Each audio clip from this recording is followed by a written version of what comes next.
नमस्कार दोस्तों, स्वागत है आप सभी का पोर्टेबल पाठशाला में।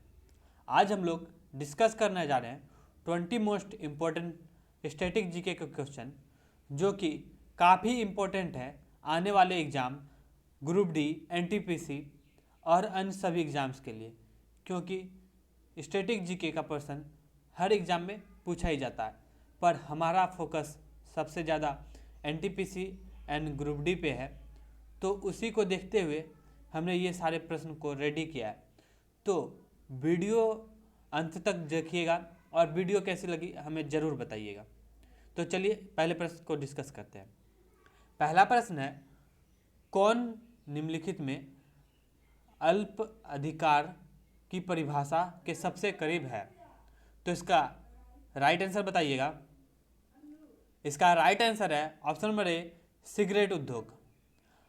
अल्पाधिकार एक ऐसा बाजार है जहां उद्योग या विक्रेताओं में से एक छोटे समूह का वर्चस्व होता है, और यह विक्रेताओं के बीच मिलीभगत का परिणाम हो सकता है, जो बाजार में प्रतिस्पर्धा को कम करता है और उपभोक्ताओं के लिए उच्च मूल्य की ओर जाता है। सिगरेट उद्योग एक अल्पाधिकार वर्ग है जो आंतरिक और अंतर्राष्ट्रीय बाजारों में मुट्ठी भर खिलाड़ियों का वर्चस्व है। नतीजा यह है इसका, इस उद्योग में प्रतिस्पर्धा काफ़ी और बहुत अधिक है और इसका प्रोत्साहन भी बहुत कम मिलता है। नेक्स्ट देखते हैं। नेक्स्ट है, पूर्ण प्रतियोगिता की आवश्यक शर्तों में से एक है। तो इसका राइट आंसर है ऑप्शन नंबर डी, एक ही समय में समान चीज़ों के लिए सामान्य मूल्य। पूर्ण प्रतिस्पर्धा में बाजार की स्थिति है जहां पर एक एकाधिकार से सभी तत्व अनुपस्थित होते हैं। इस प्रकार के बाजार मूल्य के एक वस्तु व्यक्तिगत खरीदारों और विक्रेताओं के नियंत्रण से परे होते हैं। पूर्ण प्रतियोगिता की कई विशेषताएं हैं। खरीदारों और विक्रेताओं की संख्या बहुत बड़ी है और वे एक दूसरे के साथ प्रतिस्पर्धा करते हैं। दूसरा, खरीदार और विक्रेता बड़ी संख्या में प्रभावों के कारण कमोडिटी की कीमत को नियंत्रित नहीं करते हैं। दूसरा, बेची या बेची जाने वाली वस्तु प्राकृतिक मेष रूप में होती है, जिसका अर्थ है कि विभिन्न फर्मों द्वारा उत्पादित सामान प्रकृति में समान है और एक कुक दूसरे के लिए एक सही विकल्प है। नेक्स्ट देखते हैं। नेक्स्ट है, म्यूचुअल फंड के लिए कौन सी एजेंसी एक नियामक के रूप में कार्य करती है? तो आप आंसर बताइए इस सभी में से इसका राइट आंसर क्या होगा। तो इसका राइट आंसर है ऑप्शन नंबर बी, सेबी। भारतीय प्रतिभूति और विनिमय बोर्ड भारत में म्यूचुअल फंड का नियम प्राधिकरण है। इनमें निवेशकों के हित की रक्षा के लिए कोई उपाय और नीतियां पेश की है।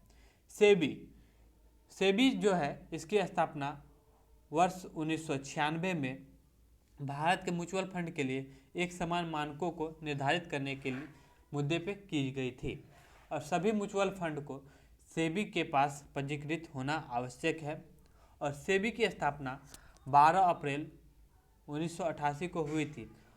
माफ़ कीजिएगा, 1996 इसका सेबी अधिनियम है, मिस्टेक हो गया था तभी।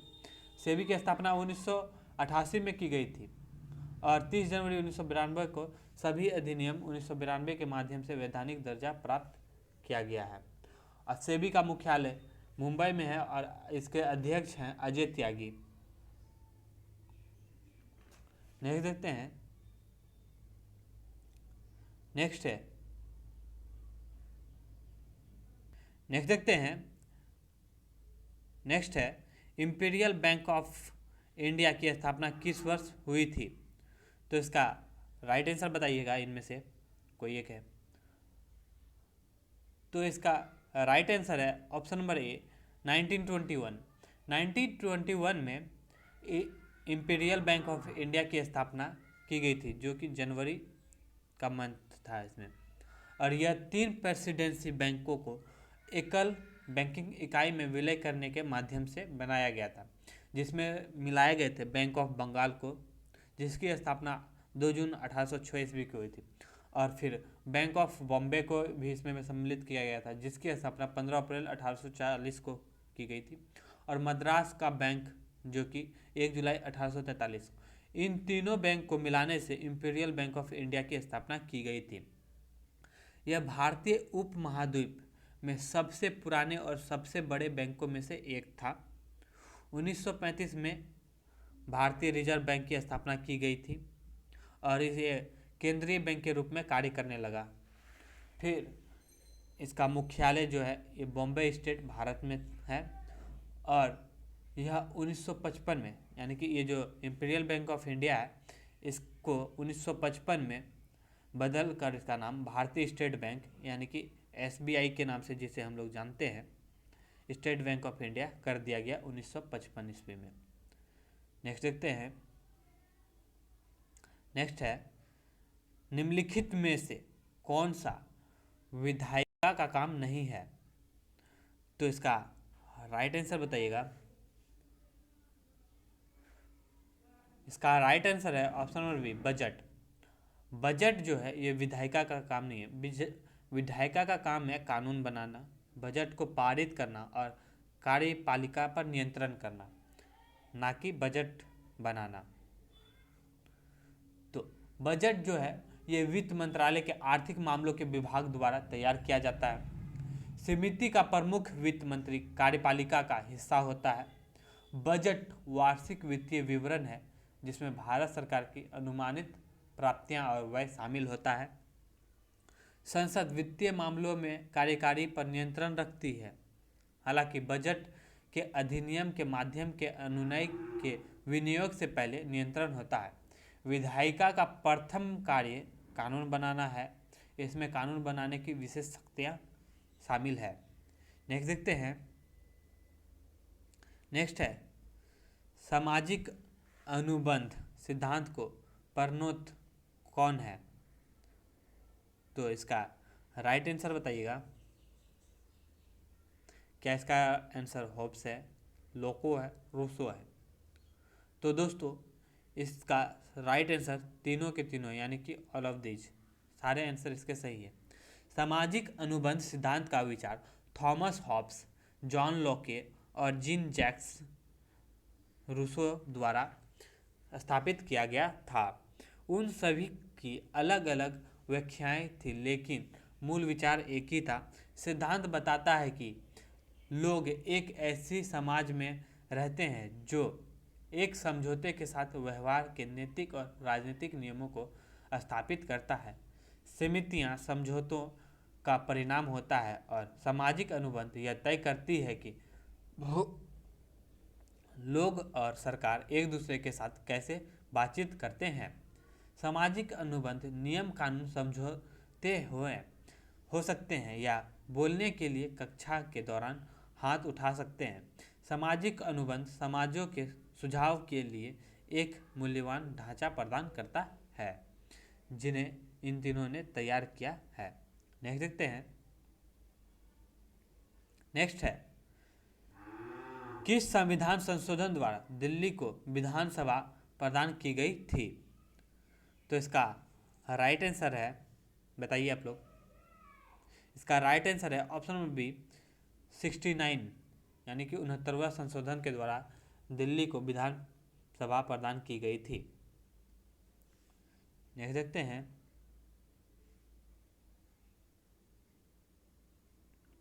नेक्स्ट है, अनुच्छेद 368 अनुच्छेद 368 डैश से संबंधित है। तो इसका राइट आंसर बताइए आप लोग। इसका राइट आंसर है ऑप्शन नंबर डी, संविधान संशोधन के लिए संसद की शक्ति से अनुच्छेद 368 संबंधित है। भाग 20 में अनुच्छेद 368 संविधान और इसकी प्रक्रिया में संशोधन करने के लिए संसद की शक्तियों से संबंधित है। संसद उन प्रावधानों में संशोधन नहीं कर सकती है जो संविधान की मुख्य संरचना बनाते हैं। संविधान के संशोधन की शुरुआत संसद के किसी भी सदन में विधेयक पेश करके की जा सकती है और विधेयक को मंत्री या निजी सदस्य द्वारा प्रस्तुत किया जा सकता है और इसमें राष्ट्रपति की अनुमति की आवश्यकता नहीं है। पहले प्रत्येक सदन में विशेष बहुमत से पारित किया जाना चाहिए जो कि सदन की कुल संख्या के बहुमत का 2/3 होना चाहिए और प्रत्येक सदन को अलग से बिल पास करना होगा। और फिर यदि विधेयक संविधान को संघीय ढांचे में संशोधन के लिए है तो उसे आधे राज्यों के विधायक द्वारा एक साधारण बहुमत से अनुमोदित किया जाना चाहिए और राष्ट्रपति को विधेयक पर अपनी सहमति देनी चाहिए। नेक्स्ट देखते हैं। नेक्स्ट है हरियाणा में कौन सा हड़प्पा स्थल स्थित है? तो इसका राइट आंसर बताइएगा। क्या ये धोलावीरा है, राखीगढ़ी है, कालीबंगा है या आलमगीरपुर है? इसका राइट आंसर बताइए। तो इसका राइट आंसर है option number B, Rakhigarhi. Rakhigarhi एक हड़प्पा स्थल है जो हरियाणा राज्य के हिसार जिले में स्थित है। यह पूर्व सिंधु घाटी सभ्यता बस्ती का स्थल है और सिंध घाटी सभ्यता को भी परिपक्व करता है। यह खुदाई में 1997 से 2000 के बीच अमरेंद्र नाथ द्वारा खोजी गई थी और यह घग्गर हकड़ा नदी के मैदान में स्थित है। इसमें 7 टीलों का एक समूह होता है। नेक्स्ट देखते हैं। नेक्स्ट है दिल्ली के हौज खास इलाके में चार मीनार का निर्माण डैश द्वारा किया गया था। तो इसका राइट आंसर बताइएगा। इसका राइट आंसर है ऑप्शन नंबर ए, अलाउद्दीन खिलजी। चार मीनार या टावर ऑफ थिंग्स एक 13वीं शताब्दी की मीनार है जिसमें 225 छेद हैं। इसे अलाउद्दीन खिलजी के शासन में बनाया गया था। यह धारण है कि एक टावर ऑफ बिहिडिंग था जहां 225 छेदे के माध्यम से चारों के सिर प्रदर्शित किए गए थे। नेक्स्ट देखते हैं। नेक्स्ट है पहली बार किस भारतीय आंदोलन के दौरान वंदे मातरम लोगों का लोकप्रिय गीत बना था? तो इसका राइट आंसर बताइएगा। इसका राइट आंसर है ऑप्शन नंबर डी, स्वदेशी आंदोलन। स्वदेशी आंदोलन के दौरान पहली बार वंदे मातरम लोगों के लोकप्रिय गीत बना था। स्वदेशी आंदोलन 1905 में भारत के वायसराय लॉर्ड कर्जन द्वारा बंगाल के विभाजन के साथ शुरू हुआ और 1911 तक जारी रहा। यह बंगाल के सबसे प्रखर था और भारत में इसे वंदे मातरम आंदोलन के रूप में भी जाना जाता है। नेक्स्ट देखते हैं। नेक्स्ट क्वेश्चन है निम्नलिखित में से कौन सी जगह दिल्ली सल्तनत के सबसे कम अवधि की राजधानी थी? तो इसका राइट आंसर है option number A, Devagiri. Devagiri Delhi सल्तनत की राजधानी थी। मोहम्मद बिन तुगलक ने दिल्ली की आबादी के बड़े पैमाने पर स्थानांतरण को प्रेरित करने अपनी राजधानी को दिल्ली से आधुनिक महाराष्ट्र, बाद में दौलताबाद के देवगिरी ले जाने का आदेश दिया था। राजधानी का स्थानांतरण विफल हो गया क्योंकि दौलताबाद शुष्क था और नई राजधानी को बनाए रखने के लिए यहाँ पर्याप्त पीने के पानी की कमी थी। राजधानी वापस दिल्ली स्थानांतरण हो गई। तुगलक राजवंश 1320 से 14वीं शताब्दी के अंत तक चला। पहला सम्राट गाजी मलिक ने खुद को ध्यायत अल दीन तुगलक कहा था और अक्सर विद्वानों की रचना में तुगलक शाह के रूप में जाना जाता है। नेक्स्ट देखते हैं। नेक्स्ट है अढ़ाई दिन का झोपड़ा किस राज्य में स्थित है? तो इसका राइट आंसर है ऑप्शन नंबर सी, राजस्थान। अढ़ाई दिन का झोपड़ा राजस्थान के अजमेर जिले में स्थित है। यह भारत की सबसे पुरानी मस्जिदों में से एक है और सबसे पुराना अजमेर दरगाह है। यह मस्जिद हेरत के अकबर अबू बकर द्वारा डिजाइन किया गया था और कुतुबुद्दीन ऐबक द्वारा 1192 ईस्वी में इसका निर्माण किया गया था। यह स्वतंत्र 1199 में खत्म हुआ और दिल्ली इल्तुतमिश द्वारा 1213 ईस्वी में नया राज शुरू किया गया था। देख सकते हैं। नेक्स्ट है योसंग उत्सव किस राज्य में मनाया जाता है? तो इसका राइट आंसर बताइए। क्या ये मणिपुर है, महाराष्ट्र, झारखंड, गोवा? इनमें से राइट आंसर क्या है? तो इसका राइट आंसर है ऑप्शन नंबर ए, मणिपुर। योसंग वसंत में मणिपुर में आयोजित 5 दिवसीय त्यौहार है जो लामदा महीने की पूर्णिमा के दिन से शुरू होता है। यह मैती स्वदेशी प्रथा है। इसे मणिपुर का सबसे महत्वपूर्ण त्यौहार माना जाता है। होली के विपरीत इस दिन मणिपुर के हिंद मैती रंगों के से खेलते हैं। योसंग की शुरुआत हर गांव में सूर्यास्त के बाद योसंग मई थब्बा या पुआल की झोपड़ी जलाने से होती है। नेक्स्ट देखते हैं। नेक्स्ट है कश्मीर की पूर्वी सीमा डैश है? तो इसका राइट आंसर है ऑप्शन नंबर डी, लद्दाख क्षेत्र। कश्मीर की पूर्वी सीमा लद्दाख क्षेत्र है। लद्दाख पूर्व में एक क्षेत्र है जो उत्तरी कुनलुन पर्वत श्रृंखला और दक्षिणी विस्तृत हिमालय के बीच स्थित है। मुख्य शहर कारगिल और लेह है। यह भारतीय प्रशासन के अधीन है और जम्मू और कश्मीर राज्य का हिस्सा है। यह इस क्षेत्र के काफ़ी आबादी वाले क्षेत्रों में से एक है और यहाँ मुख्य रूप से इंडो आर्यन और तिब्बती लोग रहते हैं। नेक्स्ट देखते हैं। नेक्स्ट है जलपाईगुड़ी डैश नदी के किनारे पर स्थित है? तो इसका राइट आंसर है option number C, Teesta. Jalpaiguri शहर तीस्ता नदी के किनारे पर स्थित है। जलपाईगुड़ी पश्चिम बंगाल का एक शहर है।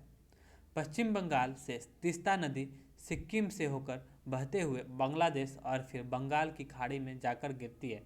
तीस्ता नदी 12,540 किलोमीटर के भूभाग से होकर बहती है। यह पश्चिम बंगाल और सिक्किम के बीच सीमा का गठन करती है।